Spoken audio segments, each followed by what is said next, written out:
Assalamualaikum warahmatullahi wabarakatuh.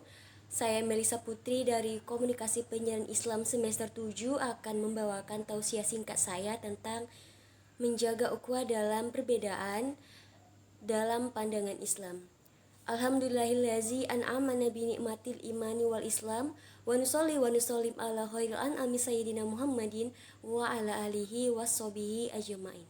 Amma ba'du. Segala puji bagi Allah yang telah memberi sebaik-baik nikmat berupa iman dan Islam. Salawat dan salam kita limpahkan kepada Nabi kita Nabi Muhammad SAW beserta keluarga dan para sahabatnya.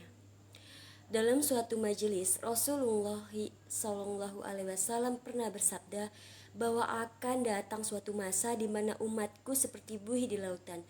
Kemudian para sahabat bertanya, kenapa demikian ya Rasul? Nabi pun menjelaskan bahwa di masa itu umat Islam akan sangat besar jumlahnya tetapi sangat rapuh, mudah bercerai-berai.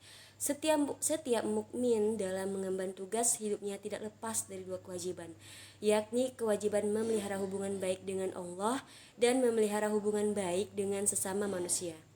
Dengan tegas Allah Subhanahu wa taala telah menjelaskan dalam Al-Qur'an bahwa sesungguhnya orang-orang yang memutuskan hubungan kepada Allah maupun kepada sesama manusia, hidupnya akan diliputi kehinaan di mana saja mereka berada.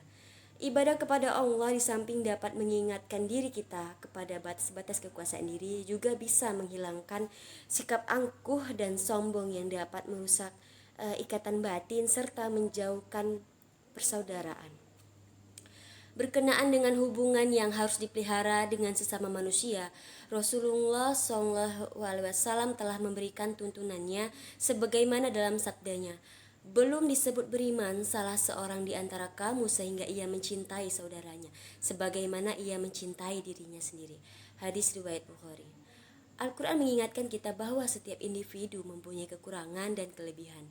Dengan ukhuwah dan kebersamaan antara satu individu dengan lainnya akan saling melengkapi dan saling menyempurnakan. Banyak orang mengorbankan ukhuwah hanya karena perbedaan penafsiran tentang agama atau karena adanya kepentingan tertentu, misalnya politik.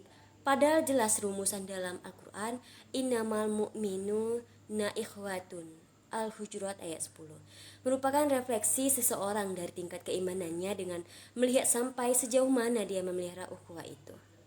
Di dalam surah Ali Imran ayat 103, wa'tasimu binal billahi zami'a wala tarfaraku, dan berpeganglah kalian semua pada tali Allah agama Islam dan janganlah bercerai-berai. Dan di dalam surah An-Nahl, sesungguhnya Allah menyuruh kamu berlaku adil dan berbuat kebajikan, memberi kepada kaum kerabat, dan Allah melarang dari perbuatan keji, kemungkaran, bahkan permusuhan.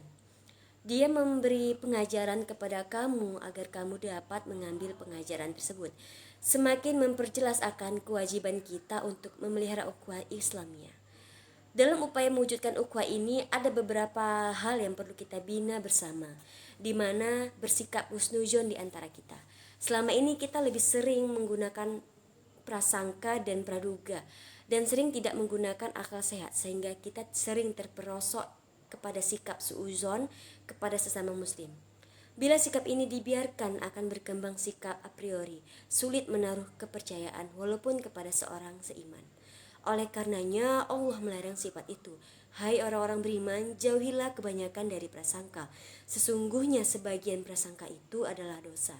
Dan janganlah kamu mencari-cari kesalahan orang lain, dan janganlah sebagian kamu menggunjing sebagian yang lain. Sukakah salah seorang di antara kamu memakan daging saudaranya yang sudah mati? Maka tentulah kamu merasa jijik kepadanya.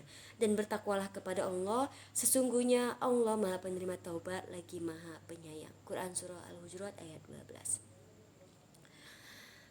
Berpeganglah kita semua pada tali Allah secara kafah dalam pergaulan, hendaknya berpedoman dan mengacu kepada syariat Islam. Bersikaplah sebagai seorang pemaaf, sikap yang sangat disukai oleh Allah, yaitu orang-orang yang menafkahkan baik walau waktu lapang maupun di waktu sempit, dan orang-orang yang menahan amarahnya. Demikianlah ceramah saya pada kesempatan ini. Saya akhiri dengan Assalamualaikum warahmatullahi wabarakatuh.